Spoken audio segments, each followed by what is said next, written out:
tu avais découvert, entre guillemets, au KIF 2024, tu venais nous parler de Jetement, et tu étais en train de sortir ce bouquin. Depuis, ta démarche d'intégration de l'IA dans la création a amplifié. Tu as aussi pris des nouvelles fonctions chez Capgemini. Donc, tu es à la fois un consultant heureux et aussi un auteur qui pousse les perspectives comme si c'était un vrai laboratoire. C'est-à-dire que depuis 2020, tu publies des livres, tout ce qu'il y a de plus classique en papier, et aussi tu travailles de manière ouverte avec l'intelligence artificielle et toutes les formes de technologie et d'innovation. En fait, l'idée derrière Jetement, c'était de dire, je veux m'imposer une contrainte créative dans lequel l'IA va interpréter un personnage au sein de mon roman. Je vais la faire dialoguer avec mes personnages, je vais récupérer ses réactions telles quelles, les intégrer dans le roman, ne pas les retoucher, les mettre en italique et prévenir le lecteur. Donc avoir une transparence, et pour moi, je suis obligé de travailler avec une sorte d'entité que je maîtrise mais pas vraiment. Donc c'est un auteur qui regarde par la fenêtre et qui discute en même Ouais, temps donc avec une IA. Je caricature un peu c'est disons le pitch. c'est l'histoire d'un écrivain qui s'appelle Max, donc je m'appelle Maxime, donc je me mets un peu en scène là-dedans, qui, a le syndrome de la page blanche et qui, a une obsession pour son voisin d'en face. Ça démarre comme Fenêtre sur cour. Et puis un jour, un de ses potes vient le voir et lui met entre les mains ChatGPT. Et cet auteur qui est pas du tout technophile va commencer à parler avec l'IA et puis il va en faire sa muse artificielle. Il va l'appeler Loï en référence à Loïc Fuller, la muse de Toulouse-Lautrec. Loï va l'aider à finir son livre. Elle va aussi, aider cet homme, ce manque qu'il a, mais elle va aussi, accroître cette obsession qu'il a pour son voisin d'en face. Et le livre s'ouvre, c'est un thriller, donc ça s'ouvre sur 2 flics qui arrivent dans un appartement, qui découvrent une victime défigurée. Ils savent pas qui est mort, ils savent pas qui l'a tué, puis tu reviens quelques semaines dans le passé, tu comprends que l'appartement, c'est l'appartement de l'auteur. Et donc toute la question est de savoir est-ce que l'auteur est mort, est-ce que l'auteur a tué et quelle est la place de Louis? Et pour C'est moi, ce presque que je voulais psychanalytique. En gros, l'IA aura tué oui, l'auteur. est-ce que l'IA a tué l'auteur? Est-ce que surtout, est-ce que l'auteur, comment les pulsions Ouais. émotionnel qu'il va créer avec, Loïc, qu'est-ce que ça va générer? Donc là, c'est un Parce que peu moi, plus Heure. Ça commence exactement, c'est un peu plus Fenêtre Heure sur cour, et après ça devient Heure, c'est la et je le relation mélange un avec la peu avec technologie. Heure. Ouais. Exactement. C'est comment cette entité, parce que pour moi, c'est vraiment une entité, qui simule de l'émotionnel et comme on est des autres émotionnels, ça fait réagir en nous de l'émotionnel. Hem, comment on va vivre avec cet aspect anthropomorphique et comment on va gérer l'aspect dépersonnalisation? La dépersonnalisation, c'est de perdre notre libre arbitre. Mmh. L'IA, elle a naturellement un savoir universel qu'on ne peut pas, heu qu'on ne peut pas, comment dire, Concurrencé ou dépasser. concurrencer. Exactement, merci Concurrencer. pour le terme. Et par ailleurs, elle a une sorte d'empathie artificielle parfaite qui fait que naturellement, on va se ranger à son avis.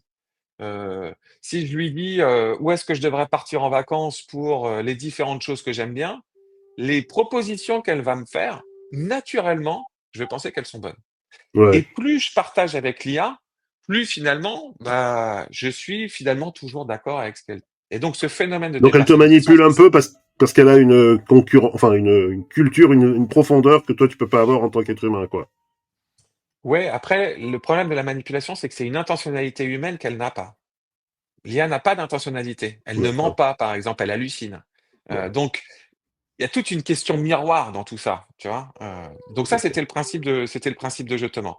Après là, ce que j'essaye de faire, avec, notamment les équipes de Daprod et Ah oui, alors mon en fait, toi tu prends un roman et tu es en train de le transformer en un autre objet exactement. créatif et technologique. C'est une expérience numérique. Donc le principe de la transposition en immersif de Jetement, c'est une adaptation, hein, c'est pas l'histoire en tant que telle, mais donc, tu mets un casque, de réalité virtuelle.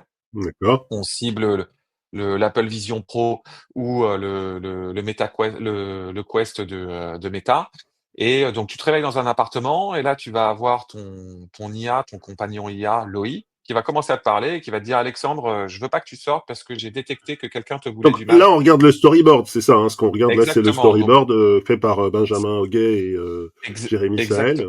Voilà. exactement et donc c'est à ça que ça va ressembler.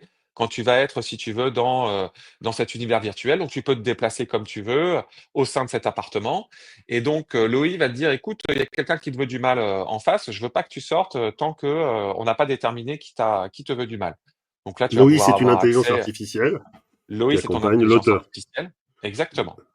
Et là, on est Donc dans c'est la le fenêtre sur personnage cours, là, d'IA hein. exactement et donc tu vas avoir accès, à, des jumelles, à avoir tout un truc et tu vas commencer à regarder les gens qui vivent en face et puis tu vas avoir des hypothèses. Loïc va t'aider à essayer de déterminer qui est la personne qui te veut du mal. Je suis un peu perdu à un moment donné. L'auteur qui était Max, quand on met le casque, on se met à la C'est place de toi. Max, on se met à la place de Loïc. Il n'existe pas en fait, le personnage de l'auteur n'existe pas dans l'adaptation immersive.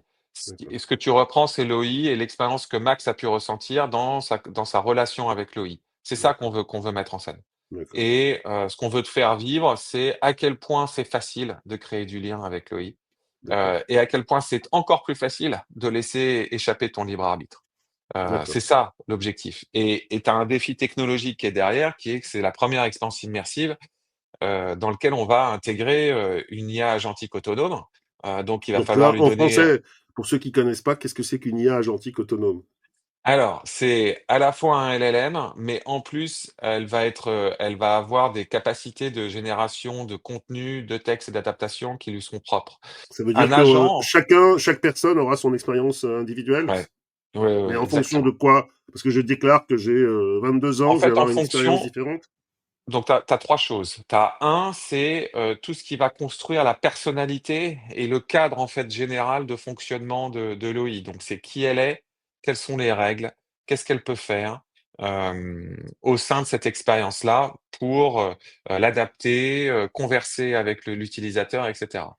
Et ensuite, elle a un objectif ouvert et un objectif caché. Son objectif ouvert, c'est elle doit aider l'utilisateur à déterminer qui est la personne qui, lui veut du mal. Et son objectif caché, c'est que personne ne lui veut du mal. La seule personne, c'est que c'est à Loïc, en fait, de faire en sorte que la personne reste dans l'appartement. Et donc, c'est un défi technologique, passionnant parce que ça n'a jamais été fait.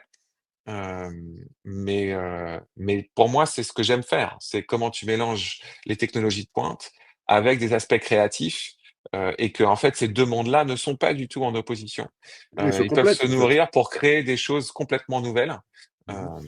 et c'est C'est c'est c'est ça que je cherche. c'est ça que tu cherches. Est-ce qu'en plus, tu as trouvé des partenaires qui ont la même culture? En parallèle, tu fais aussi quelque Exactement. chose, où tu utilises la même, disons, expérience avec Loïc pour l'éducation, dans un lycée de province, Ouais, je crois. ouais, j'ai en fait j'ai les éditions de Milan qui m'ont proposé d'écrire un roman jeunesse, Donc ça, c'est un et bouquin classique d'éducation pour les jeunes. tout à fait. C'est un roman young adulte, qui paraîtra en octobre, avec le même processus créatif que pour Je te mens. Donc Merci ça, c'est d'ailleurs. les éditions Milan qui ont lu Je te mens, qui se disent on peut faire un jeune, Exactement, un bouquin pour les jeunes. Et en exactement, même temps, tu fais un travail de co-création avec une classe de seconde, de exact première. je trouve que c'est une génération qui est très caricaturée, parce qu'on C'est on vrai. passe notre temps à les regarder de haut en se disant que, c'est un peu une bande d'abrutis qui arrêtent pas de slider sur les réseaux sociaux, qui lisent plus un bouquin On sent que tu as un et ado à la cetera. maison. On sent que ça, c'est la complainte du parent qui a un ado à la maison. Et on est tous devenus des vieux cons, hein, donc Ouais, on est la génération des vieux cons qui regardons la génération qui vient derrière en se disant: «Mais qu'est-ce qu'ils sont bêtes!» Comme on l'a vécu nous, hein, à bien l'époque. sûr. Heu, Sauf que eux, ils vont vraiment subir une transformation extrêmement profonde de la société parce que, tu vois, on compare beaucoup, l'émergence de l'IA à l'émergence d'internet.